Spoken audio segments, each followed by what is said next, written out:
Why talk about feminism now? Isn't it just for women? Didn't we win the battles of the women's lib movement decades ago? Aren't we sitting in a room full of female rabbis, cantors, and educators? Or female rabbis and cantors and educators to be? What about the men in this circle who are already feeling concerned about the disappearing men of Reform Judaism? What about those who straddle the categories of men and women? Where do they fit in?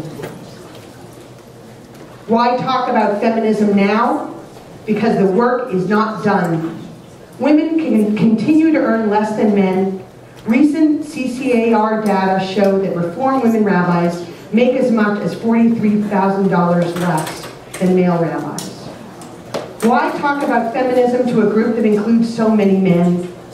Because any substantive theory for social change must provide something for most, if not all, members of society. Feminism offers men the possibility to be more fully who they are as human beings, instead of having to live out predetermined roles. Finally, both men and women struggle with home-work balance.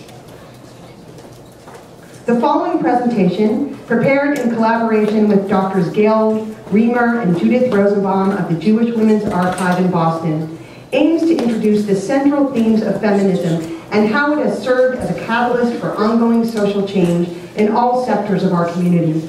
Much of this material is based on the online exhibit, Jewish Women and the Feminist Revolution, and there is more to see at jwa.org/feminism. Many Jewish feminists have been deeply influenced by others, public leaders, family members, and mythical figures, whose legacies inspired their actions and activism. These feminist forebears continue to serve as role models and a source of pride and strength for many women and men today. Feminists find role models in a long history of strong women, some celebrated, some virtually unknown, who embody women's power and every woman's potential to make change in the world. Henrietta Zold was the founder of Hadassah.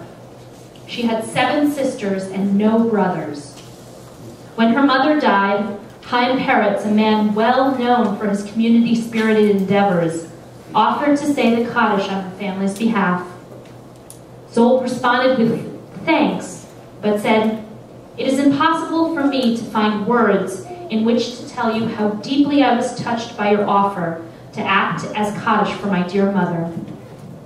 What you have offered to do is beautiful beyond thanks. I shall never forget it. You will wonder then that I cannot accept your offer. The Kaddish means to me that the survivor publicly manifests his intention to assume the relation to the Jewish community which his parent had, so that the chain of tradition remains unbroken from generation to generation, each adding its own link. You can do that for the generations of your family. I must do for the generations of my family." Many feminists draw strength and inspiration from admirable women in their own lives. What women have influenced you? In seeking role models, feminists sometimes imagine voices from the past. Bearing the heritage of unknown foremothers, they fill historical silences by representing the words and tales that were not recorded or remembered. From Merle Feld, we all stood together. My brother and I were at Sinai. He kept a journal of what he saw, of what he heard, of what it all meant to him. I wish I had such a record. What happened to me? It seems like every time I want to write, I can't. I'm always holding a baby. One of my own, or one of my friend, always holding a baby, so my hands are never free to write things down. And then, as time passes, the particulars, the hard data, the who, what, when, where, why, slip away from me, and all I'm left with is the feeling. But feelings are just sounds. the vowel barking of a mute? My brother is so sure of what he heard. After all, he's got a record of it. Consonant after consonant after consonant. If we remembered it together, we could recreate holy time, sparks flying. Feminists have struggled and continue to struggle to define who and what feminism includes, asking, when do women and perhaps men need to have their own space, and when should they collaborate? How can feminism address the needs of all women and all people? How and when should other movements for equality and liberation be included under the feminist banner? In some cases, feminists have sought out separate spaces with other women as a means of pursuing a political, social, or spiritual agenda. For example, pioneering feminist theologian Judith Plaskow writes of her experiences co-founding Benot H, the Jewish Feminist Spirituality Collective, in 1981. She writes, "We were looking for women who were A, committed and literate feminists, B, committed and literate Jews interested in spirituality, and C, committed to exploring and creating a Jewish feminist spirituality. The founding letter went out to about 50 women, 16 of whom gathered at the Grail in Cornwall-on-Hudson, New York, over Memorial Day weekend in 1981. The group has been meeting annually since 1983. Benot H has remained small, but it has had an impact on the development of Jewish feminism disproportionate to its size. I could not imagine having written Standing Again at Sinai, for example, without Benot H.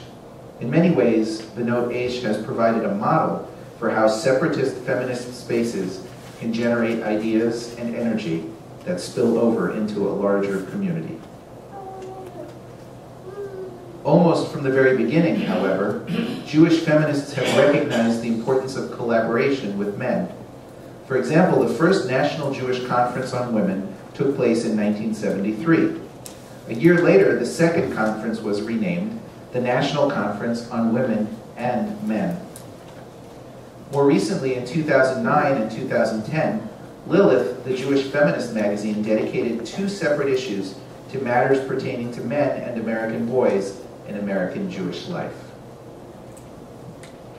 While some Jewish feminists concentrate their energies on matters pertaining to women, others see feminism's agenda in necessarily broader terms. For example, Jews for Racial and Economic Justice, which was founded in 1990 to address the racial ethnic tensions and economic disparities in New York City. It was created by 2 women, mostly led by women, 5 out of 6 directors, and driven by a mostly female staff. As founder Melanie K. Kantrowitz writes, "Though the content of our mission is not specifically feminist, we have modeled feminist activism and included a feminist spin on issues such as hate violence, right of workers to organize, police brutality, and educational equity."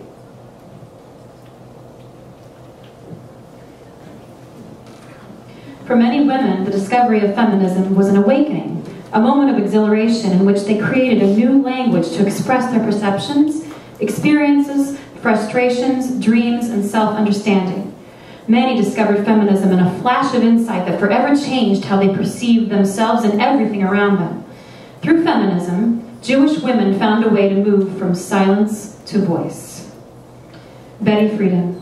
In 1963, Betty Friedan helped usher in the second wave of feminism in America with the publication The Feminist Mystique, where she writes, "We can no longer ignore that voice within women that says, I want something more than my husband and my children and my home." A voice of one's own, women as clergy.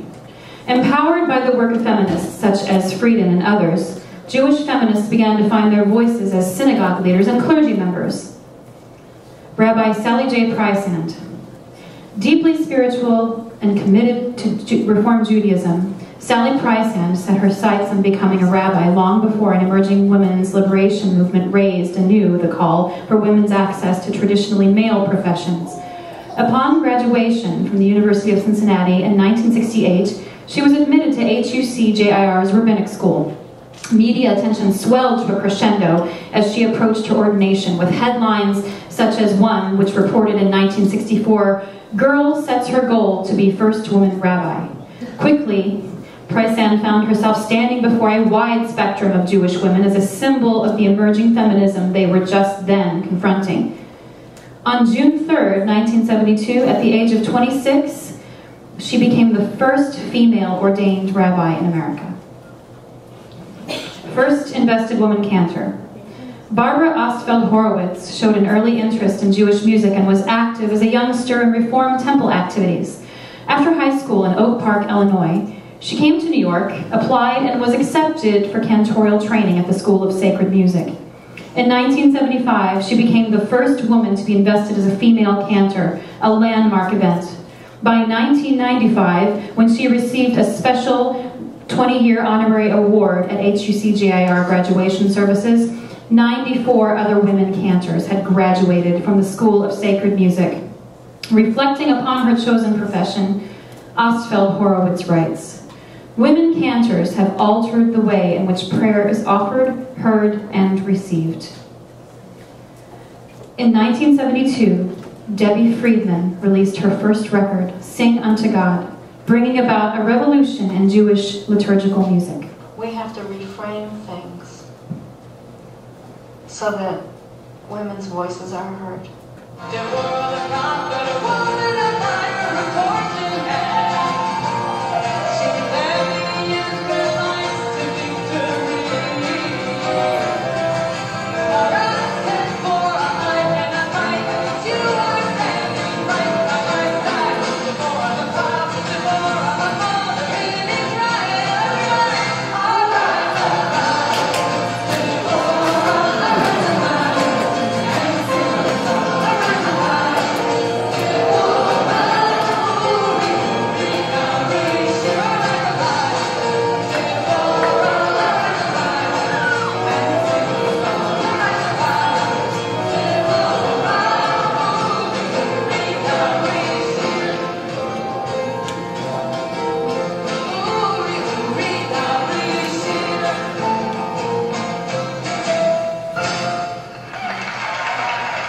I was doing a sound check and I was singing Not by Might, Not by Power, and I was singing, "But by Spirit alone shall all men live in peace." And some woman, I can't remember who it was, gave a geschrei from the back of the room and said, it's all people. You can't sing all men anymore because we're men and women and we're all people. You have to sing people. So I realized at that point that she was right. I had to start changing the language, at which point I changed it that night when I did the performance. I said, we're going to change the lyric, and as I sang, "Shall we all live in peace?" And it caught on, and we did it.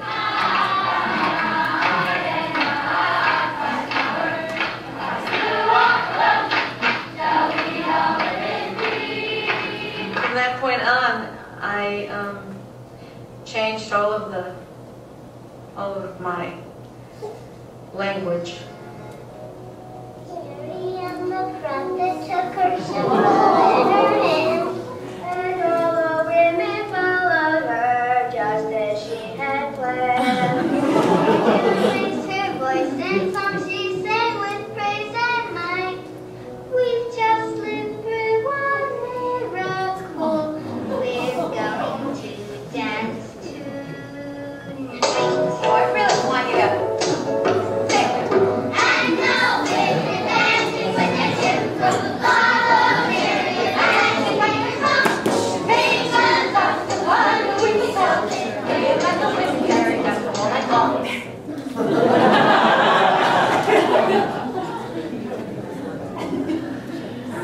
Feminist commentary.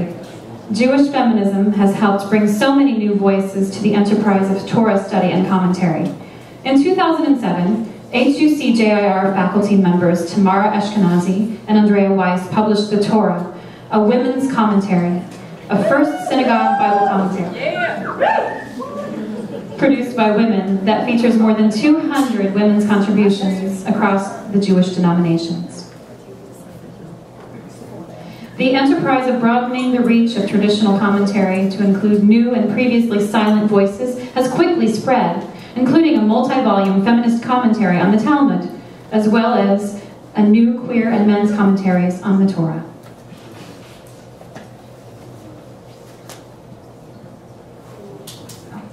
The GLBT community has faced an uphill battle for recognition, acceptance, and voice in various sectors of the Jewish community.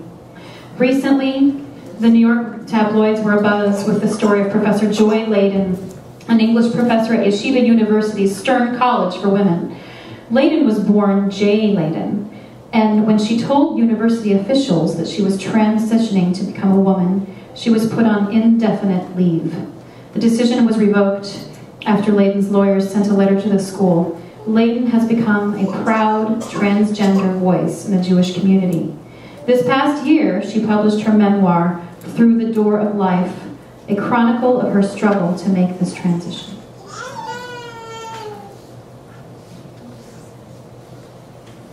Feminist change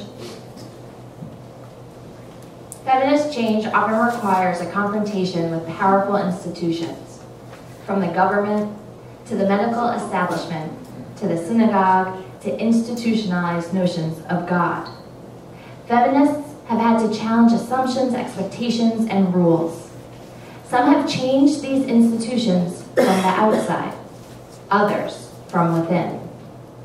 Recognizing that Jewish women's status was compromised by the fact that they are not halachically obligated in the same way that men are, a group of women presented a feminist platform at the Conservative Rabbinical Association Conference in 1972. Calling themselves as Rat Nashim, they declare, although the woman was extolled for her domestic achievements and respected as the foundation of the Jewish family, she was never permitted an active role in the synagogue. These limitations on the life patterns open to women, appropriate or even progressive for the rabbinical and medieval period, are entirely unacceptable for us today. Ruth Messinger, current president of American Jewish World Service, which provides grant funding to NGOs in over 30 countries around the world, served on the New York City Council from 1978 to 1989. Reflecting on her years in politics, she writes, during the years that I held elected office, the percentage of women holding such positions across the U.S. went from about 4% to 20%. An impressive increase to be sure, very important for the advance of women, and in my judgment, for the improvement of politics. But also, in some ways, a painful one, given the hurdles that women in politics encounter. Experienced political donors contribute less to women than to men, and if asked why, they cannot justify this decision. Male colleagues are often people who really have never dealt with women as equals and are easily threatened by women expecting to be treated that way.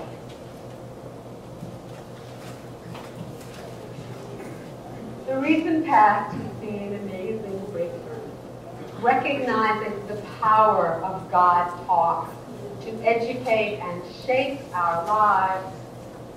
Women, Jewish women especially, have begun in the past decades to take back the power of naming. We have begun to address divinity in our own voices, often saying she rather than he. We do this because we take theology seriously and know we need to affirm ourselves back into it, restore ourselves to the place from which we have been erased. And we address God as she rather than as it, because we know the ineffectuality of abstractions to challenge deep-seated images. Know that it alone will never overthrow the he which has been deeply embedded in us. In Hebrew, one cannot even say it. It is always either he or she. We are choosing, that is, to redeem the forgotten half, to restore the eradicated past of the inclusive, genderless God. Yet, when we do so, we are accused of deep heresy. We are accused of abandoning Judaism for nothing less threatening than paganism.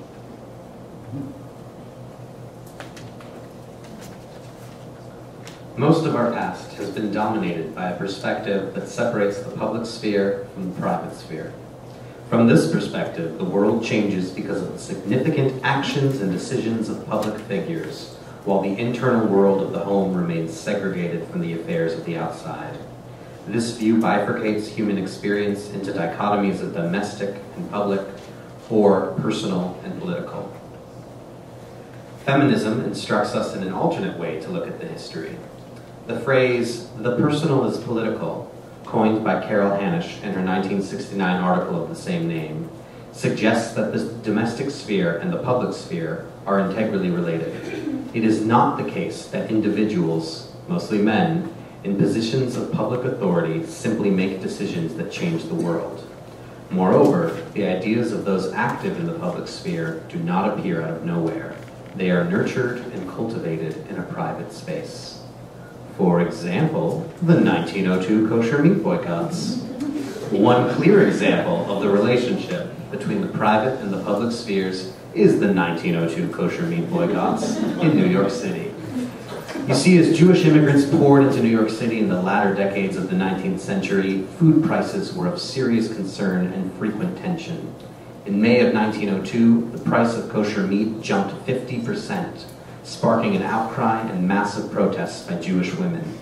Unlike most women involved in the labor movement in this period, the women who participated in the boycotts were mostly homemakers in their 30s, and their success in scaling back the increase in meat prices demonstrated the connection between home life and public life. Feminist activists have used the principle of the personal is political to call attention to many issues of concern to women.